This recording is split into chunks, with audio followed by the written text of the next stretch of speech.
to my channel. If this is your first visit here, it's so nice to meet you. My name is Karen Campbell and I am a mixed media artist who super loves to draw, like so much.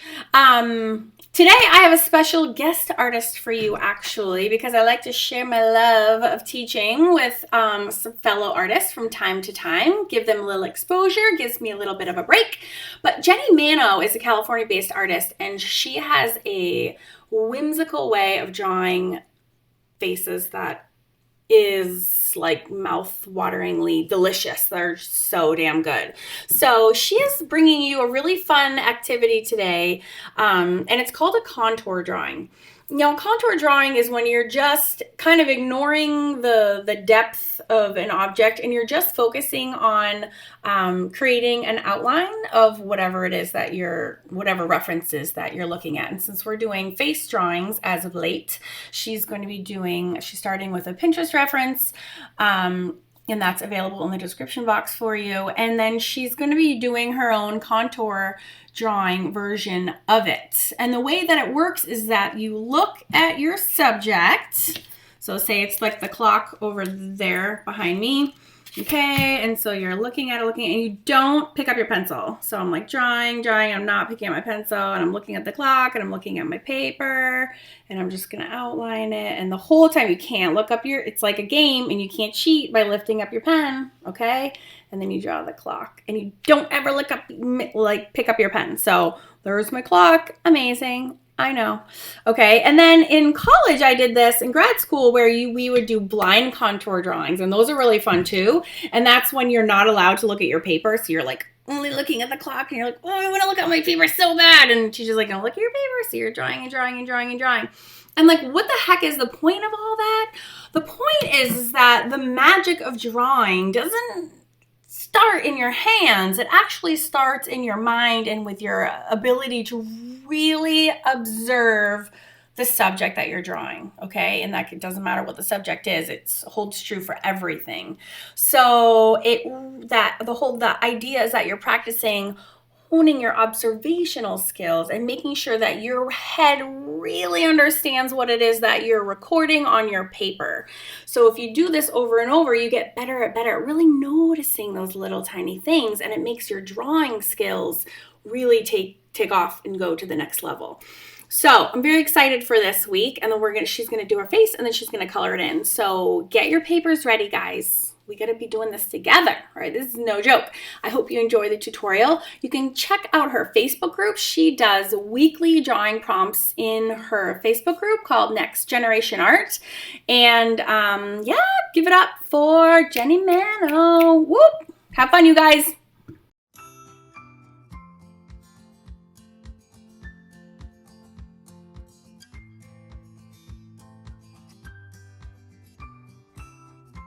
Hi guys, here we are. We're gonna do our very own first ever, maybe for some of you, contour drawing.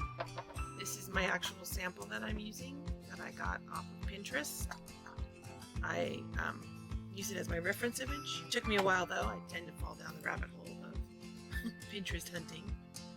I'm excited. I love her because she has a really long neck and I love long necks. She has a normal long neck. I like crazy at normal long necks.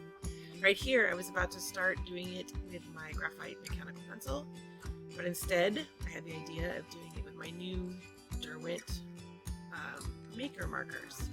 Love them. They're graphite color, and I'm super stoked about them because you still get that cool graphite look without the sheen. There's no blending, of course, and they're not water soluble, but they're very cool. Okay, so contour drawing. If you've never done it before, you find a subject and you do one continuous line. You don't lift your pen until you're finished drawing. I'm now down at the shoulder, the collarbones. I'm gonna do the other shoulder. Obviously she's not anatomically proportionate and I prefer that myself. I like the funky body shapes. You can be more realistic if you'd like. One of the things with these when you do contour drawings is that you want to create as many pockets of space as you possibly can. I try to think of it kind of like a stained glass piece where each section is an integral piece to the puzzle. It's not just one whole piece. When you get to the eyes, be sure to add the pupil and the iris and the eyelashes. A lot of the times, my students, when I teach this, they get so excited and a little nervous because they're not used to not lifting their pen or pencil, so they forget. They try to hurry through it because it's scary. Not in a bad way. It's a little challenging, but it's fun. And it's a good way to use your mind and practice your skills in a different way. Now I'm done at the mouth. And I'm done. I think she looks really cool. I used to do blind contours. This isn't a blind contour. This is a regular contour where you can actually look at what you're drawing as you look at the reference image. Blind contour is, for those of you that don't know, it is you use a reference image and you look directly at it the entire time. It can be a live person, it can be a shoe, it can be a dog, it can be anything.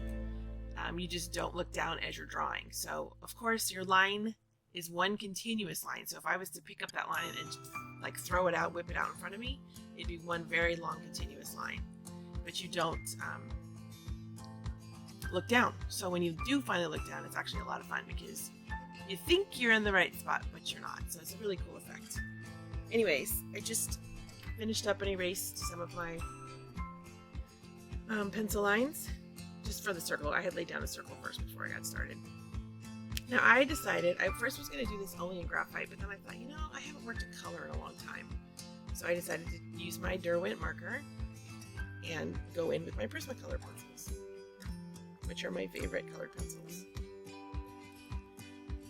Lots of people love them, but a lot of people also love the polychromos, the Faber-Castell. If anybody knows how to say that, even if you do tell me, I'll probably forget. I tend to forget a lot.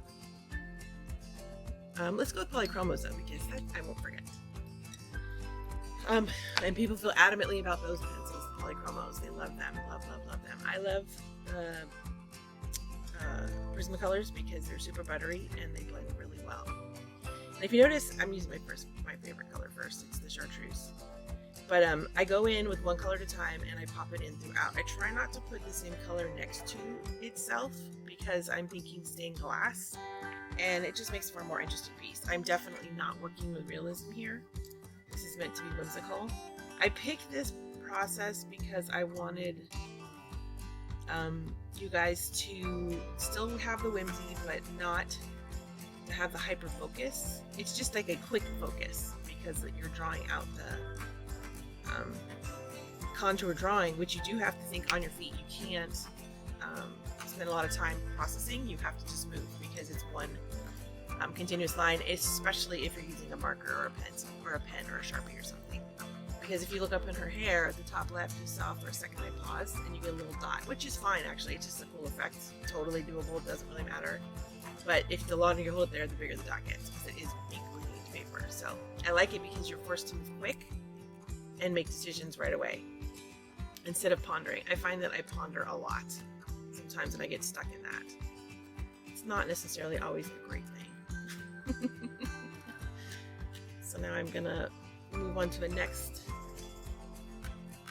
segment and draw that in. I don't plan on doing a ton of talking through this because I think it's kind of self-explanatory. And again, I might talk through the whole thing. I don't know. It's interesting to me because I decided not to record live while I'm verbally, audio while I was drawing because I'm still fairly new to this process, and I find that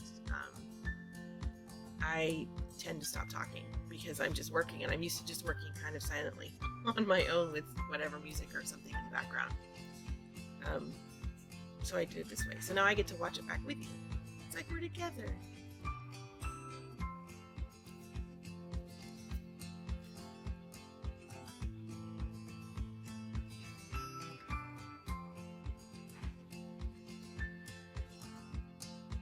I like to work usually with 3 colors when I do 3 colors in the same value family. When I do this kind of work, like I had a light pink, I'm going in with a medium pink, and then if I remember correctly, I go in with, I think it's a purple. Yeah, a purple at the end. That's my dark. And I think dark or purple can go either warm or cool. In my book, blues and greens, those are cool colors. And then the warms are the reds, yellows, oranges, and purple, because purple can work both ways.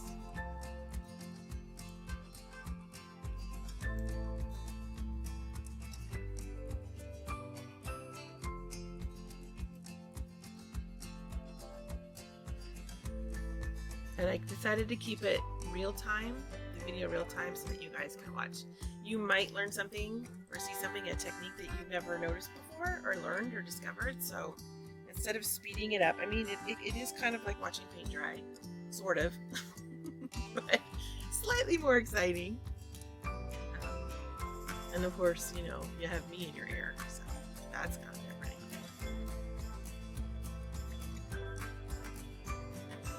I think she looks a little bit like Renaissance. I kind of want to give her a headband or something. It's really cool, scrolly headband. I'm not going to, but maybe next time. Maybe next time.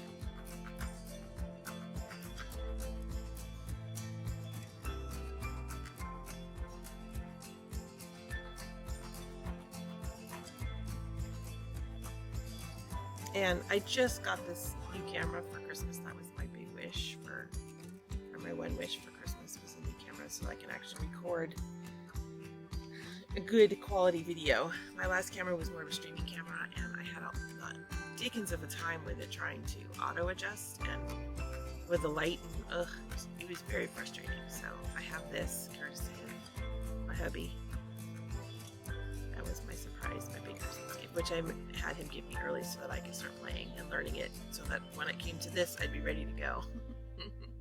When Karen asked me to do, I unfortunately, not because I don't want to, because I do put in the time and dedication, but man, technical stuff sometimes just evades me. I try so hard to figure it out and be one with it, but it just kind of points and laughs at me a lot. So when Karen asked me to do one of her Fun Fab Faces, be one of her guest teachers, of course I was stoked, but then I immediately flashed to the first time I did, when I don't know if some of you might know, I did the fairy workshop with her that she had several months back.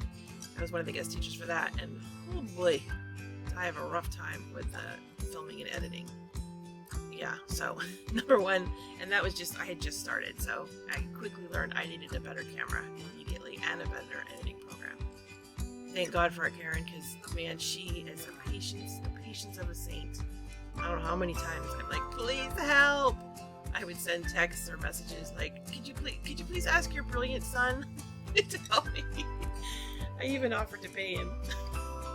Because man, kids today, I tell ya, are born with it. It's just innate. It's just so cool. But yeah, so I gulped and I said yes, and then I got this equipment, and not gonna lie, during the editing process, it's been a little bit of a struggle, but it's been easier, so yeah, so here we are, me on my microphone, watching back this. It's so fun to watch this back because I want to color. Like I look at that and I want to go, oh, but I can't color. I now have to wait for myself, literally myself, to color it in. Oh, so what I was getting at was that because this is a new camera and it sits on a tripod above me and the screen is facing down towards me, but it's fairly high up. So because I'm so used to working without a camera, you have to constantly look up to make sure you're in frame. So if I pop off frame, which I guarantee I have, I apologize now. Bear with me. And it happens more often when you get closer up because I wanted to show you guys detail work. Not so much when it's farther away when I zoom out, but when I zoom in, that's kind of standard. It just happens. Even if you're a, professional pro like Karen Campbell, where you film all the time, it still happens. Just because it's what happens. But I apologize.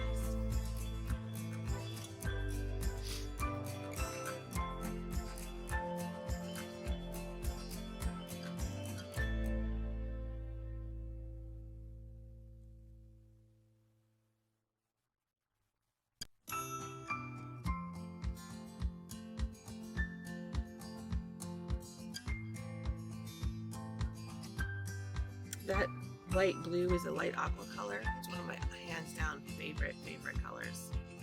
I'm obsessed with the chartreuse and that aqua blue. Light aqua blue. That aqua blue, which is a little bit different. It's like a 50s aqua teal color, 50s teal. I love it. It's now my kitchen cabinets and my bedroom. kitchen cabinet, or my kitchen itself is like a retro kitchen, so my countertops are cherry red, and my walls are white subway tile backsplash, and my cabinets are that awesome color teal. I love it so much. So I use it a lot in my work when I do color. I can't help myself. I can't.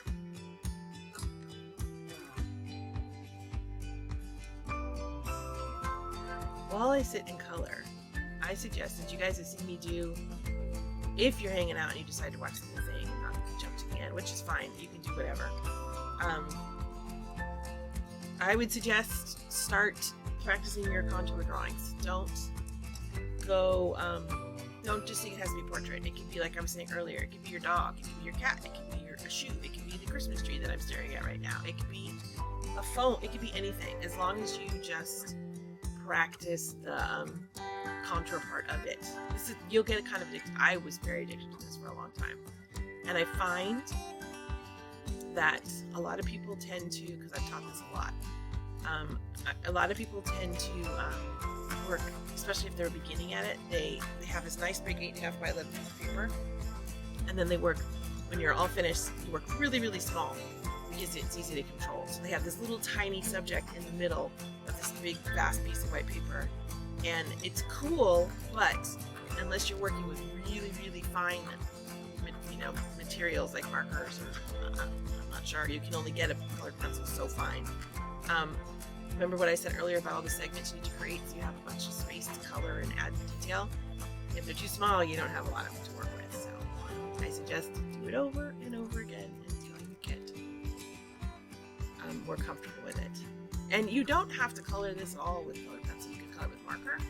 You can go in with just Zentangle her hair, and each segment is a different Zentangle. You don't even have to, you can just stay black and white. Sometimes I'll do this and I'll Zentangle like her hair and say maybe down below, like in her shoulders and stuff are. And I will pick one color. My favorite color usually is red, like a red Sharpie, thin Sharpie, and I'll go in and just do pops of color with the color red.